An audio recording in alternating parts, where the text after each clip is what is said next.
नमस्कार, मैं स्वतंत्र कुमार और आप सभी का स्वागत करता हूं आपके अपने चैनल शॉर्ट हैंड टीम पर।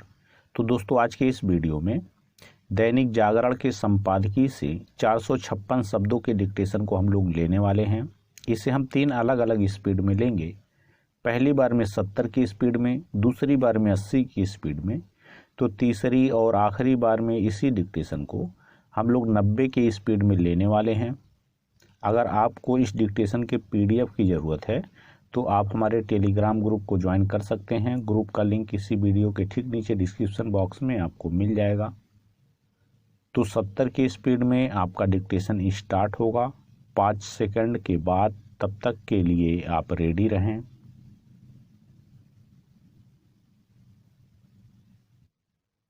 स्टार्ट। पंजाब में पराली जलते रहने के कारण दिल्ली एनसीआर में वायु प्रदूषण का स्तर खतरनाक स्तर तक पहुंच जाने के बाद ग्रेडेड रिस्पांस एक्शन प्लान यानी ग्रेप के चौथे चरण को लागू करना पड़ा। ऐसा इसलिए करना पड़ा क्योंकि ग्रेप के तीसरे चरण की पाबंदियां नाकाम सिद्ध हुई। ग्रेप के चौथे चरण को लागू करने की घोषणा के साथ ही दिल्ली के साथ पड़ोसी शहर नोएडा में भी कई पाबंदियां लगाई गई हैं, लेकिन प्रदूषण की मार केवल दिल्ली एनसीआर तक ही सीमित नहीं है। उत्तर भारत के कई इलाके ऐसे हैं जहां हवा की गुणवत्ता खराब या बहुत खराब है। कुछ क्षेत्रों में तो वायु की गुणवत्ता दिल्ली से भी खराब है, जैसे कि चरखी दादरी। इसी तरह भोपाल कटिहार तक में भी वायु प्रदूषण खतरनाक स्तर तक पहुंच गया है। वास्तव में उत्तर भारत के जिन शहरों में हवा की गुणवत्ता का स्तर लोगों की सेहत के लिए ठीक नहीं, उनकी गिनती करना कठिन है, लेकिन चिंता जताई जा रही है केवल दिल्ली एनसीआर के विषाक्त वायुमंडल की। इससे उत्साहित नहीं हुआ जा सकता कि दिल्ली एनसीआर में प्रदूषण का स्तर खतरनाक स्थिति तक पहुंच जाने के बाद केंद्र सरकार भी सक्रियता दिखा रही है और राष्ट्रीय मानवाधिकार आयोग के साथ सुप्रीम कोर्ट भी, क्योंकि इसकी परवाह नहीं की जा रही है कि उत्तर भारत के एक बड़े क्षेत्र का वायुमंडल जहरीला हो रहा है। पैरा। यदि केंद्र सरकार अथवा सुप्रीम कोर्ट केवल दिल्ली एनसीआर में प्रदूषण को कम करने के उपायों पर जोर देते हैं तो इसका कोई औचित्य नहीं होगा। उन्हें समूचे उत्तर भारत के पर्यावरण की चिंता करनी होगी, क्योंकि साफ हवा में सांस लेने का जैसा अधिकार दिल्ली एनसीआर के लोगों को है, वैसा ही देश के अन्य हिस्से के लोगों को भी। वैसे इसके आसार कम ही हैं कि प्रदूषण को कम करने के लिए आनन फानन ठोस उपाय हो सकेंगे, क्योंकि दिल्ली और केंद्र सरकार के साथ अन्य सब यह जान रहे थे कि यदि पंजाब में पराली जलना बंद नहीं हुई तो उत्तर भारत का दम घुटेगा।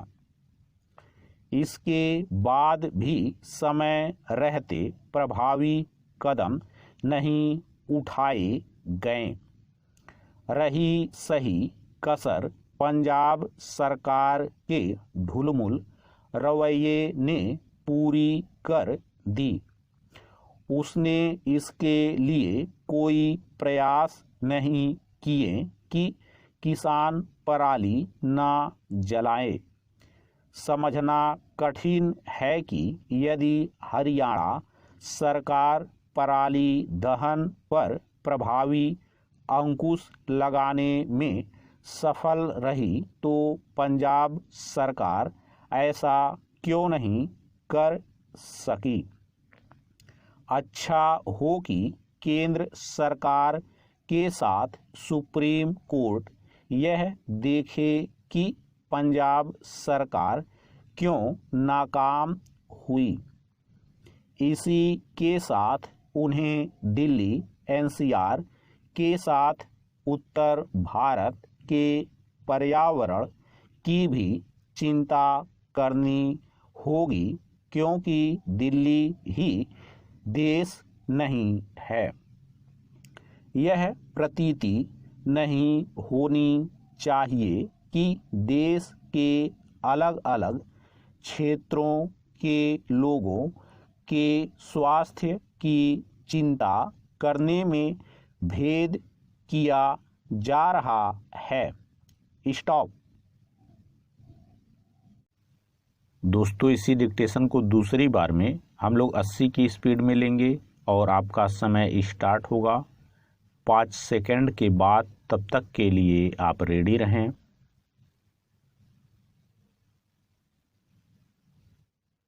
स्टार्ट। पंजाब में पराली जलते रहने के कारण दिल्ली एनसीआर में वायु प्रदूषण का स्तर खतरनाक स्तर तक पहुंच जाने के बाद ग्रेडेड रिस्पांस एक्शन प्लान यानी ग्रेप के चौथे चरण को लागू करना पड़ा। ऐसा इसलिए करना पड़ा क्योंकि ग्रेप के तीसरे चरण की पाबंदियां नाकाम सिद्ध हुई। ग्रेप के चौथे चरण को लागू करने की घोषणा के साथ ही दिल्ली के साथ पड़ोसी शहर नोएडा में भी कई पाबंदियां लगाई गई हैं, लेकिन प्रदूषण की मार केवल दिल्ली एनसीआर तक ही सीमित नहीं है।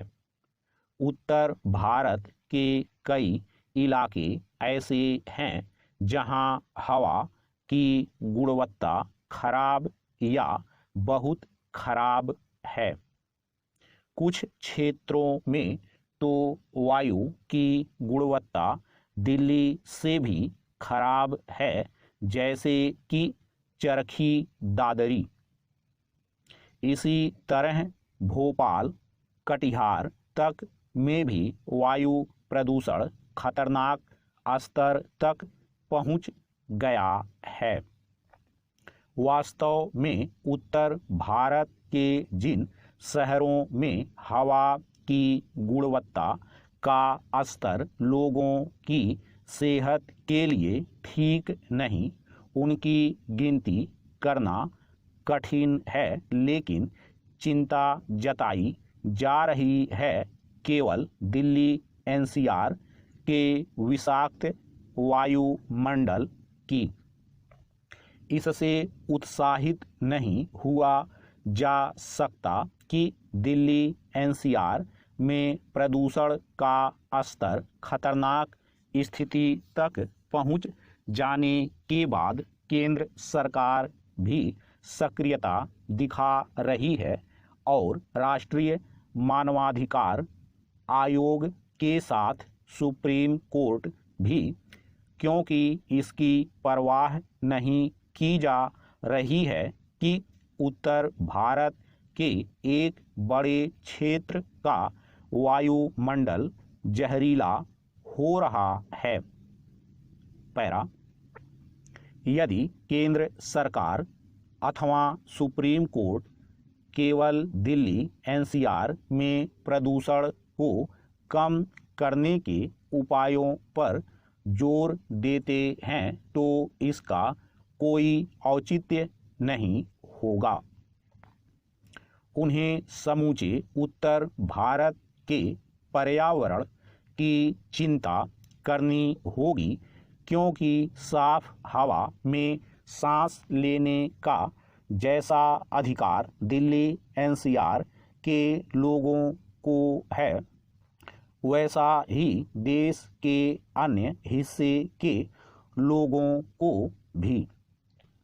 वैसे इसके आसार कम ही हैं कि प्रदूषण को कम करने के लिए आनन फानन ठोस उपाय हो सकेंगे, क्योंकि दिल्ली और केंद्र सरकार के साथ अन्य सब यह जान रहे थे कि यदि पंजाब में पराली जलना बंद नहीं हुई तो उत्तर भारत का दम घुटेगा। इसके बाद भी समय रहते प्रभावी कदम नहीं उठाए गए। रही सही कसर पंजाब सरकार के ढुलमुल रवैये ने पूरी कर दी। उसने इसके लिए कोई प्रयास नहीं किए कि किसान पराली ना जलाए। समझना कठिन है कि यदि हरियाणा सरकार पराली दहन पर प्रभावी अंकुश लगाने में सफल रही तो पंजाब सरकार ऐसा क्यों नहीं कर सकी। अच्छा हो कि केंद्र सरकार के साथ सुप्रीम कोर्ट यह देखे कि पंजाब सरकार क्यों नाकाम हुई। इसी के साथ उन्हें दिल्ली एनसीआर के साथ उत्तर भारत के पर्यावरण की भी चिंता करनी होगी, क्योंकि दिल्ली ही देश नहीं है। यह प्रतीति नहीं होनी चाहिए कि देश के अलग अलग क्षेत्रों के लोगों के स्वास्थ्य की चिंता करने में भेद किया जा रहा है। स्टॉप। दोस्तों, इसी डिक्टेशन को तीसरी और आखिरी बार में हम लोग 90 की स्पीड में लेंगे और आपका समय स्टार्ट होगा 5 सेकंड के बाद। तब तक के लिए आप रेडी रहें।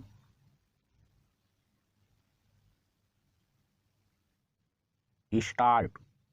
पंजाब में पराली जलते रहने के कारण दिल्ली एनसीआर में वायु प्रदूषण का स्तर खतरनाक स्तर तक पहुंच जाने के बाद ग्रेडेड रिस्पांस एक्शन प्लान यानी ग्रेप के चौथे चरण को लागू करना पड़ा। ऐसा इसलिए करना पड़ा क्योंकि ग्रेप के तीसरे चरण की पाबंदियां नाकाम सिद्ध हुई। ग्रेप के चौथे चरण को लागू करने की घोषणा के साथ ही दिल्ली के साथ पड़ोसी शहर नोएडा में भी कई पाबंदियां लगाई गई हैं, लेकिन प्रदूषण की मार केवल दिल्ली एनसीआर तक ही सीमित नहीं है। उत्तर भारत के कई इलाके ऐसे हैं जहां हवा की गुणवत्ता खराब या बहुत खराब है। कुछ क्षेत्रों में तो वायु की गुणवत्ता दिल्ली से भी खराब है, जैसे कि चरखी दादरी। इसी तरह भोपाल कटिहार तक में भी वायु प्रदूषण खतरनाक स्तर तक पहुंच गया है। वास्तव में उत्तर भारत के जिन शहरों में हवा की गुणवत्ता का स्तर लोगों की सेहत के लिए ठीक नहीं, उनकी गिनती करना कठिन है, लेकिन चिंता जताई जा रही है केवल दिल्ली एनसीआर के विषाक्त वायुमंडल की। इससे उत्साहित नहीं हुआ जा सकता कि दिल्ली एनसीआर में प्रदूषण का स्तर खतरनाक स्थिति तक पहुंच जाने के बाद केंद्र सरकार भी सक्रियता दिखा रही है और राष्ट्रीय मानवाधिकार आयोग के साथ सुप्रीम कोर्ट भी, क्योंकि इसकी परवाह नहीं की जा रही है कि उत्तर भारत के एक बड़े क्षेत्र का वायुमंडल जहरीला हो रहा है। पैरा, यदि केंद्र सरकार अथवा सुप्रीम कोर्ट केवल दिल्ली एनसीआर में प्रदूषण को कम करने के उपायों पर जोर देते हैं तो इसका कोई औचित्य नहीं होगा।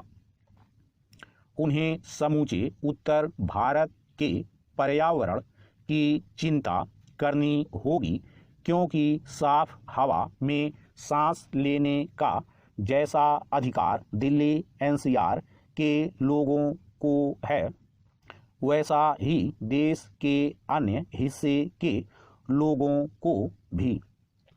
वैसे इसके आसार कम ही हैं कि प्रदूषण को कम करने के लिए आनन फानन ठोस उपाय हो सकेंगे, क्योंकि दिल्ली और केंद्र सरकार के साथ अन्य सब यह जान रहे थे कि यदि पंजाब में पराली जलना बंद नहीं हुई तो उत्तर भारत का दम घुटेगा। इसके बाद भी समय रहते प्रभावी कदम नहीं उठाए गए। रही सही कसर पंजाब सरकार के ढुलमुल रवैये ने पूरी कर दी। उसने इसके लिए कोई प्रयास नहीं किए कि किसान पराली ना जलाए। समझना कठिन है कि यदि हरियाणा सरकार पराली दहन पर प्रभावी अंकुश लगाने में सफल रही तो पंजाब सरकार ऐसा क्यों नहीं कर सकी। अच्छा हो कि केंद्र सरकार के साथ सुप्रीम कोर्ट यह देखे कि पंजाब सरकार क्यों नाकाम हुई। इसी के साथ उन्हें दिल्ली एनसीआर के साथ उत्तर भारत के पर्यावरण की भी चिंता करनी होगी, क्योंकि दिल्ली ही देश नहीं है। यह प्रतीति नहीं होनी चाहिए कि देश के अलग अलग क्षेत्रों के लोगों के स्वास्थ्य की चिंता करने में भेद किया जा रहा है। स्टॉप।